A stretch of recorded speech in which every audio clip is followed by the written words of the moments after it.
All right, so today we're doing areas of trapezoids, rhombuses, and kites. But again, I'm going to answer the question of the day before we start. So the question today was, do you prefer writing with a pen or a pencil, and why? In general, I usually prefer writing with a pencil, just because I can erase it and do other things with that. But remember to fill out the 10.2 check-in when you're done with this. So I'll have a question of the day and a couple questions about this set of notes. All right, so let's get started. So our 10.2 areas of trapezoids, rhombuses, and kites. We'll go down to the first one. So here, this is just kind of an idea of how do you find the area of a trapezoid. So if we copied this shape we currently have on right now, so we drew it on like this, we then have a parallelogram. So a trapezoid is basically going to be half a parallelogram. Don't worry too much about that. I'll put the formula up next. So here is the area of a trapezoid. Your formula is going to be 1/2 times base 1 plus base 2 times the height. So here, base 1 and base 2 are bases, and h is your height like it's been before. So on the example, you can label the different sides. We're going to have 5 inches on top, 9 inches on the bottom, and we'll make the height 3 inches. So here, it doesn't really matter which one is your base 1, which one is your base 2, but your bases are going to be your parallel sides. And again, your height has to be perpendicular. So for finding the area of this shape, we want 1/2 times 5 plus 9, and then times 3. If you're doing this in a calculator, make sure you have these parentheses right here. Otherwise, it's going to multiply the 1/2 times the 5 and the 9 times the 3 and then add them together. Or you can add 5 plus 9 yourself first if you would like to. Okay.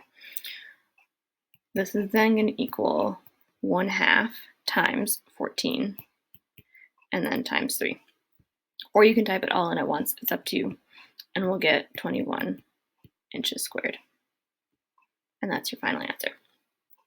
So again, you want your two bases added together and then multiplied by your height and divided by 2. Area of a rhombus and a kite. So these are the same formula, even though it's two different shapes. This is going to be 1/2 diagonal 1 times diagonal 2. So the D's here are diagonals. And that, again, is coming from one corner all the way to the other corner. So that would be one diagonal. And then this would be like a second diagonal. So for finding the area of this rhombus right here, let's say this is 5 inches and this is 4 inches. So our area, you want 1/2 times 5 times 4. This will then give you an area of 10 inches square. And the kite is exactly the same. You'll get a length for a diagonal, a length for a diagonal, multiply them together, and then divide by 2. So that's it for our actual definitions. Here we're going to do some examples. So we want to figure out what is the approximate area of Nevada. So the first step is to figure out what kind of shape is this. So this is going to be a trapezoid because we have two parallel sides and then a set of not parallel sides. Here, make sure your bases are labeled. So we have base 1, base 2. Again, it doesn't matter which one is which. And then this is going to be the height because it's perpendicular to both. So then your formula is 1/2 base 1 plus base 2 times height. To get 1/2, our base 1 is 205 plus 511, and then times 309. I'm going to erase this right here.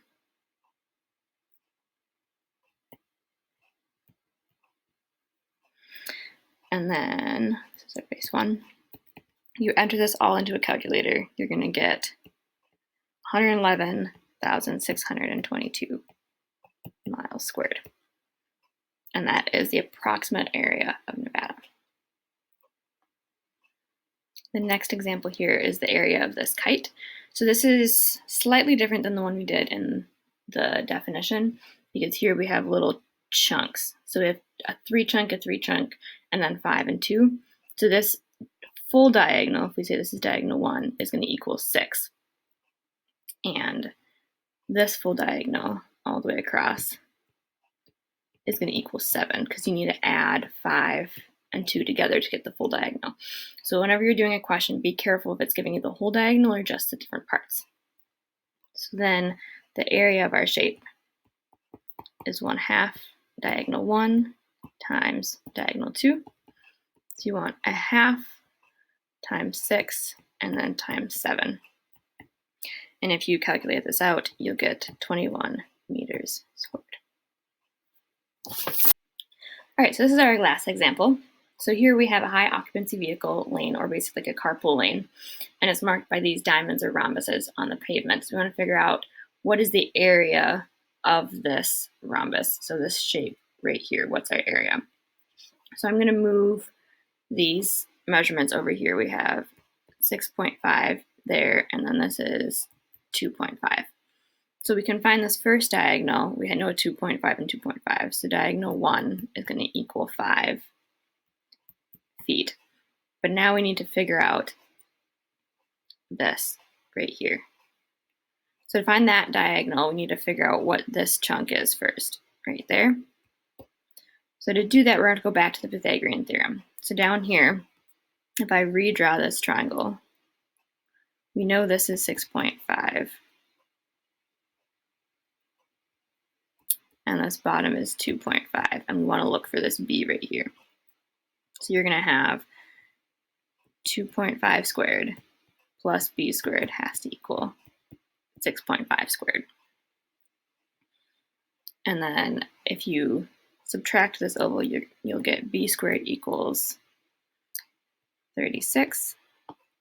Take your square root, and b is going to equal 6. So this up here is going to equal 6, which makes this also 6. So then the diagonal 2 is going to be 12. So to find the actual area, we'll do 1/2 times 5 times 12 to give you an area of 30 feet squared.